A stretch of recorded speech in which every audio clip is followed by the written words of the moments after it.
മളിയൂർ മഹാഗണപതി ക്ഷേത്രത്തിൽ ഗജപൂജ നടക്കുകയാണ് തത്സമയം.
മളിയൂർ മഹാഗണപതി ക്ഷേത്രത്തിൽ ഗജപൂജ പുരോഗമിക്കുകയാണ്. തത്സമയ ദൃശ്യങ്ങളാണ് പ്രേക്ഷകർ കാണുന്നത്.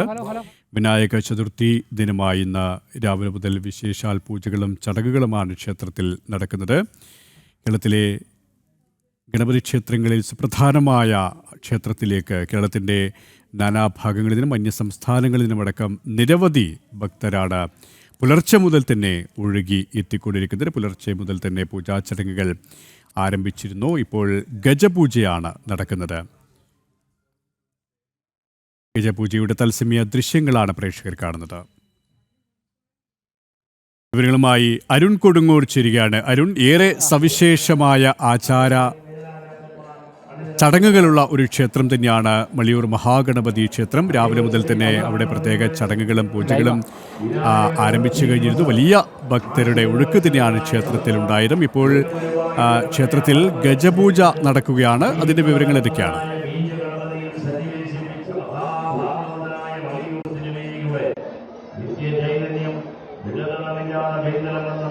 തീർച്ചയായും ഇന്ന് വിനായക ചതുർത്ഥി ദിവസമാണ്. അതുകൊണ്ട് തന്നെ ഈ മള്ളിയൂർ ക്ഷേത്രത്തിൽ നടക്കുന്ന ഏറ്റവും സുപ്രധാനമായ, ഏറ്റവും ശ്രേഷ്ഠമായ, ഏറ്റവും പവിത്രമായ ചടങ്ങുകളാണ് അല്പസമയങ്ങൾക്ക് മുമ്പ് ക്ഷേത്രത്തിൽ നടന്നുകൊണ്ടിരിക്കുന്നത്. ഇപ്പോൾ ഗജപൂജ ഏകദേശം പൂർണ്ണ എത്തിയിരിക്കുകയാണ്. എന്തായാലും ഭക്തരെ സംബന്ധിച്ചോളം ഏറ്റവും ദർശനസായുജ്യം നൽകുന്ന ഒരു ചടങ്ങ് കൂടിയായിരുന്നു ഉള്ളത്. എന്തായാലും ഇന്നത്തെ ഈ ഒരു ചടങ്ങ് വിനായക ചതുർത്ഥി ദിവസം തന്നെ ഈ ഗജപൂജ അടക്കം കാണുവാനും വലിയൊരു ഭാഗവതഹംസം മള്ളിയൂർ ശങ്കരൻ നമ്പൂതിരി തൃപ്പാദങ്ങളുടെ ധന്യമായ നിഷ്കാമ തപസ്സിൻ്റെ ഒരു ഫലമാണ് പ്രത്യക്ഷ വിനായകനായി ആനയെ കണ്ട് ആ മനോഹരമായ, മനോജ്ഞമായ, മനോമോഹനമായ ആനയോട്ട് നടക്കുന്നത്. ഗണപതിക്ക് കൊടുക്കുന്നതിന് തുല്യമായി ധാരാളം ഭക്തജനങ്ങൾ ഇത് വഴിപാടായി നടത്തുന്നു. ലോക സന്ദേശം മക്കൾക്ക് അമ്മയും അച്ഛനും കഴിഞ്ഞേ ഈശ്വരനുള്ളൂ എന്നൊരു വലിയ സന്ദേശം മഹാഗണപതിയാണ് ലോകത്തിന് നൽകിയത്. മാതാപിതാക്കളെ വൃദ്ധസദനങ്ങളിലും അമ്പലങ്ങളിലും നടക്കിരുത്തുന്ന ഉപേക്ഷിക്കുന്ന ഒരു കാലത്ത് അമ്മയും അച്ഛനും കാണപ്പെട്ട ദൈവങ്ങളാണെന്ന് തെളിയിച്ചത് ഹൈന്ദവ സങ്കല്പത്തിൽ മഹാഗണപതിയും അയ്യപ്പസ്വാമിയുമാണ്. മള്ളിയൂർ അതിനൊരു പുതിയ ചരിത്രത്തിൻ്റെ പശ്ചാത്തലം അറിയിച്ചു കൊടുക്കുകയാണ്. ആധുനിക തലമുറയ്ക്ക് സ്കൂളിലും കോളേജിലും പോകുന്നത് പരീക്ഷയ്ക്ക് ജയിക്കാനാണ്. പക്ഷേ ദേവാലയങ്ങളാകുന്ന സർവകലാശാലകളിൽ വന്നാൽ ജീവിതത്തിൽ ജയിക്കാമെന്നൊരു വലിയ സന്ദേശം ജനങ്ങൾ മനസ്സിലാക്കി ഹൈന്ദവ ധർമ്മങ്ങളെ ആചാരാനുഷ്ഠാനങ്ങളിലൂടെ പാലിക്കാനും നമ്മുടെ ഗണേശപുരാണത്തിലും രാമായണത്തിലും ഭാഗവതത്തിലും മഹാഭാരതത്തിലും ദേവീ ഭാഗവതത്തിലും ഒക്കെ പറയുന്ന സത്യങ്ങൾ ലോക നന്മയ്ക്ക് വേണ്ടിയാണെന്ന് തെളിയിക്കുന്ന ഒരു വലിയ സന്ദേശമാണ്. 90 വയസ്സിനുള്ളിൽ 2500 ഭാഗവത സപ്താഹ യജ്ഞങ്ങൾ നിഷ്കാമമായി നടത്തിയ ഭാഗവത ഹംസം മള്ളിയൂർ ശങ്കരൻ നമ്പൂതിരി തൃപ്പാദങ്ങളുടെ ഈ മനോജ്ഞമായ മണ്ണിൽ നടക്കുന്നത് എന്ന് ജനത്തെ അറിയിക്കുന്നതിൽ ഞങ്ങൾക്ക് സന്തോഷമുണ്ട്. തീർച്ചയായും അതാണ്. കേരളത്തിൻ്റെ വിവിധ ഭാഗങ്ങളിൽ നിന്നും ഉള്ള ഭക്തരാണ് ഇവിടേക്ക് എത്തുകയും ചെയ്തിരിക്കുന്നത്. എന്തായാലും ഇന്നത്തെ ദിവസം ഈ ആനയോട്ടിൽ പങ്കെടുക്കുക എന്നത് ഏറ്റവും ശ്രേഷ്ഠമായിട്ടാണ്. എവിടെ നിന്നാണ് വരുന്നത്? ഇന്ന് ഈ ഒരു ചടങ്ങിൽ പങ്കെടുക്കാൻ കഴിയും? ഞാൻ തൃശ്ശൂരിൽ നിന്നാണ് വരുന്നത്. തൃശ്ശൂർ മുളവന്താവണം എൻ്റെ സ്വദേശം. അപ്പോൾ മള്ളിയൂർ ഗണപതി ഭഗവാന്റെ ഈ ചിങ്ങരാജ ചതുർത്ഥി അതിവിശേഷമാണ്. അതിൽ പൂർണ്ണ സമയം പങ്കുകൊള്ളാനായിട്ട് എനിക്ക് സാധിച്ചു.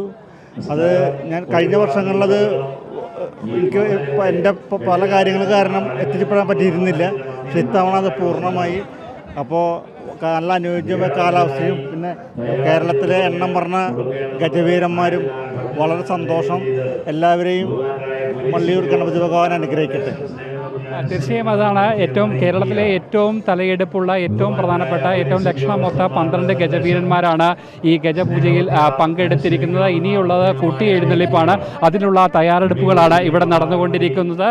ചിറക്കൽ കാളിദാസൻ, ഗുരുവായൂർ ഇന്ദ്രസൻ അടക്കമുള്ള ഏറ്റവും പ്രധാനപ്പെട്ട ലക്ഷണമൊത്ത ഗജവീരന്മാരും ഇവിടേക്ക് എത്തിയിട്ടുണ്ട്. ഇതിനുശേഷമാണ് പെരുവനം കുട്ടന്മാരാരുടെ മേളപ്രപഞ്ചം തീർക്കുക. അങ്ങനെ ഒരു വലിയ ഉത്സവ അന്തരീക്ഷത്തിലേക്ക് ഭക്തിസാന്ദ്രമായ ഒരവസ്ഥയിലേക്ക് മള്ളിയൂർ ക്ഷേത്രം ഒന്നാകെ മാറുകയാണ്. എന്തായാലും അല്പസമയങ്ങൾക്കുള്ളിൽ തന്നെ ഏറ്റവും പ്രധാനപ്പെട്ട മറ്റൊരു ചടങ്ങ് കൂടി ക്ഷേത്രത്തിൽ നടക്കുകയാണ്. മഹാഗണപതി ഹോമത്തിൻ്റെ ദർശനമാണ്. അത് അല്പസമയങ്ങൾക്കുള്ളിൽ തന്നെ ആ ചടങ്ങ് കൂടി ക്ഷേത്രത്തിൽ നടക്കും. സുരേഷ്.